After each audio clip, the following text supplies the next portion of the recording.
فاسألوا أهل الذكر إن كنتم لا تعلمون۔ بندہ اپنے گناہوں پر نادم ہو اور اللہ سے توبہ بھی کرے، لیکن بیوی اس کو بار بار تانے دے اور اس کے گناہ یاد دلوائے تو یہ کیا کرے؟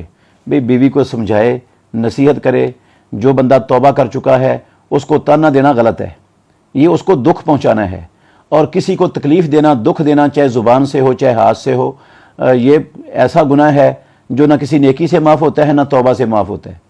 یہ جس کو تکلیف پہنچی ہے یا وہ معاف کرے تب معاف ہوتا ہے، یا اس نے معاف اگر نہیں کیا تو قیامت والے دن یہ تکلیف دینے والے کو اپنی نیکیاں دینی پڑیں گی۔ اگر نیکیاں اس کے پاس نہ ہوئیں تو جس کو تکلیف پہنچائی ہے اس کے گناہ لے کر اس کو جہنم میں جانا پڑے گا۔ تو یہ معاملہ بڑا سنگین ہے۔ اس عورت کو اللہ سے ڈرنا چاہیے جو اپنے خامد کو تانے دیتی ہے جب کہ وہ پکی سچی توبہ بھی کر چکا ہے اور نادم بھی ہے اپنے کیے ہوئے گناہ پر۔ تو یہ کسی کے لیے بھی، کسی مسلمان کے لیے حلال نہیں ہے کہ وہ دوسرے کو کسی اس کی غلطی پر جس سے وہ تائب ہو چکا ہے اس پر تانا دے۔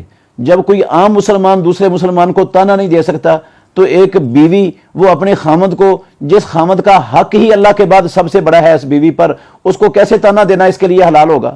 بہت بری بات ہے اور بہت کبھی حرکت ہے۔